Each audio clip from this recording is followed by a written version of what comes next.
Do I really need to say anything right here? I mean, the title pretty much speaks for itself. Hansel and Gretel, witch hunters. Go ahead, say it out loud. You're thinking the same thing?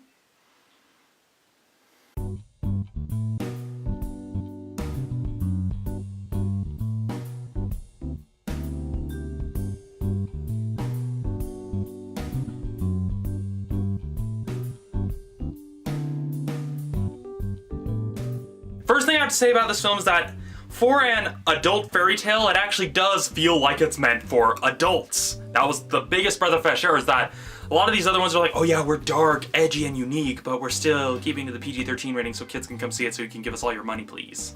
And to the film's credit, I mean, the over-the-top gore, the over-the-top action, just the over-the-top everything in the anachronistic Fable 2-esque world that it's built is built pretty well, and it's very enjoyable. It's something that you just sit down, watch the movie, kind of shut your brain off, and just enjoy the gory, glory action. And to its credit, you get some pretty cool visuals, especially with certain action scenes.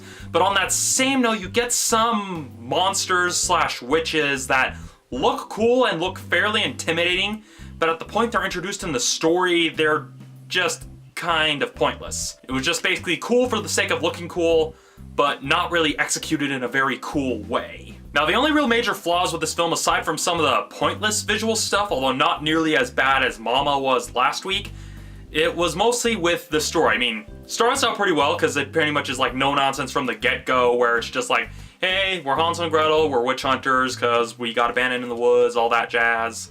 And it does have some nice bits of humor to it, some nice anachronistic stuff, and just general like humor, not in the sense where you have like intentional jokes, but just stuff that's kind of like what the audience would probably be thinking if they were in that situation, which I kind of liked.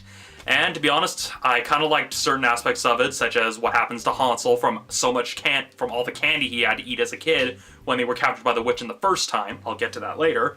And just some of the other humor stuff, like you have the crazy fanboy and everything, and that stuff was okay at the beginning, but just throughout the film and mostly towards the end, stuff still felt a little bit forced. Granted, this is a popcorn movie where they don't really focus on stories, at least that's what it feels like, but there was some stuff that felt a little unnecessary. That just felt like something that was originally minor in an earlier draft that they decided to just make really, really huge.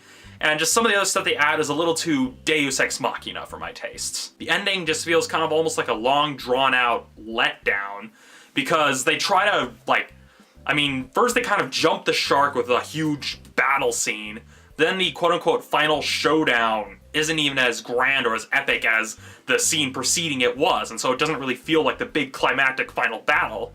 It just feels almost kind of like an afterthought, as well as introducing certain things like that are trying to raise stakes. They're supposed to be, go, oh no, such and such is having such and such problems, or oh no, this is happening, only to literally have it resolved a few seconds later. I'm not kidding. Literally resolved a few seconds later after the fact. Another thing that I noticed is that one trope, and I'm going to borrow a term from Doug Walker here, is that Gretel kind of falls under the trope of the dumbass in distress. Now, again, in the beginning, they make her look out like a very strong, like very powerful, very intimidating female character, only to have her kind of be a bit of a wimp during the sort of turning point of the movie, where some of the big revelations appear. And it's just kind of a case of, okay, she's able to take out witches and literally headbutt someone in the head, yet she's getting beat up fairly easily.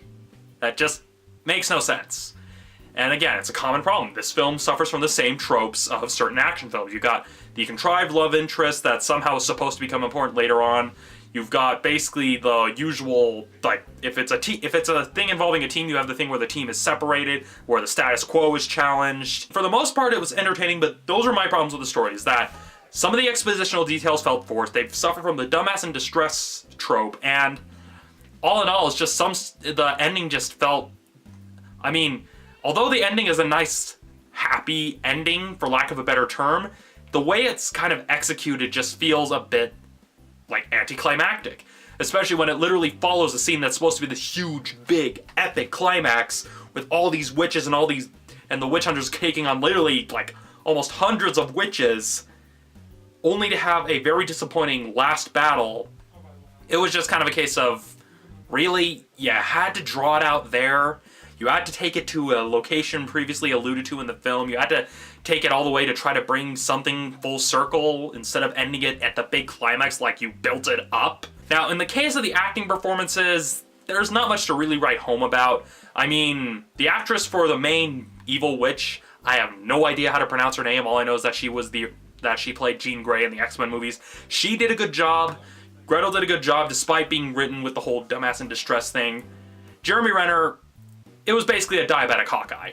That's really all he was. He was basically a diabetic Hawkeye killing witches. And again, I don't have a lot to go off of because he hasn't been in that many movies. I haven't seen Bourne Legacy, but that's pretty much how it felt. It was basically diabetic Hawkeye. For what it's worth, the film is still fairly enjoyable if you're on the lookout for a popcorn movie, something that's basically schlocky, something that you don't put a lot of thought into, that you just watch for the sake of watching the body count pile up, for watching the cool action scenes, and not necessarily for the story. This is one of those films. I still enjoyed it. I mean, granted, the flaws were pretty present, but it's still an enjoyable film. But it's also a case, one, although I would recommend seeing this in 3D since it kind of takes the 3D gimmick the way most people in the past during the 50s used the 3D gimmick with stuff flying at you, everything from splatters to splinters and everything in between.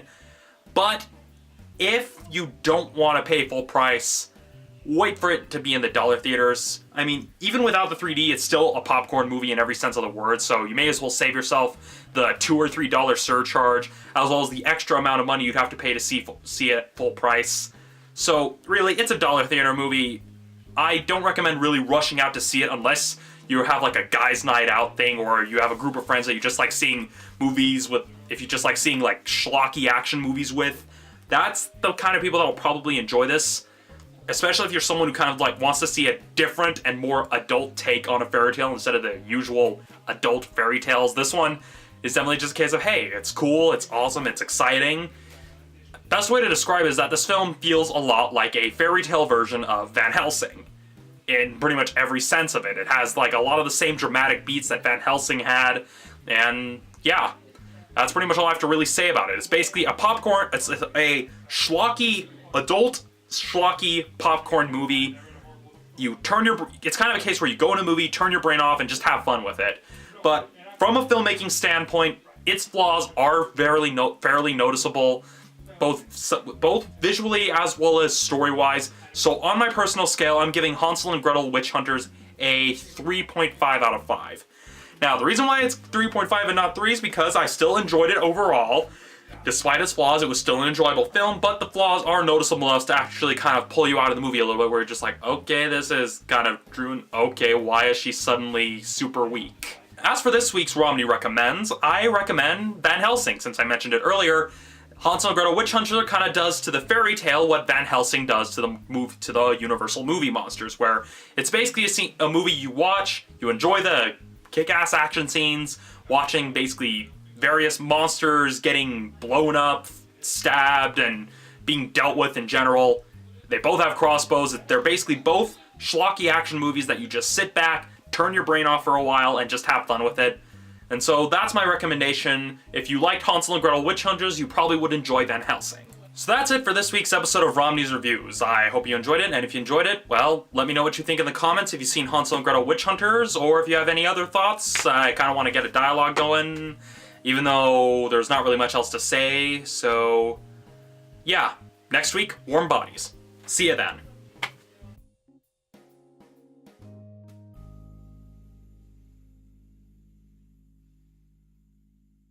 Of course, it's weird. You have Jeremy Renner, who played Hawkeye in the Avengers, and the main witch antagonist is played by the actress who played Jean Grey in the X-Men movies. And the film I recommended that was similar to this was a film starring Hugh Jackman, who played Wolverine in the X-Men movies. It's almost kind of like a who's who of the Marvel Universe going on here. Well, to an extent. And, well, it's time for the end screen. If you click here, you can watch my previous review of Mama. And if you click here, you'll go to a random video. Not going to really post what. It's going to be one of my previous reviews. Last week's random video was a thing documenting the eclipse, probably not really relevant to what you were watching, but I guarantee this time is just going to be one of my previous reviews. Don't know which one. So yeah, click there to go on a little adventure. Can't really think of what else to talk about, so I'm just going to keep spinning my finger here.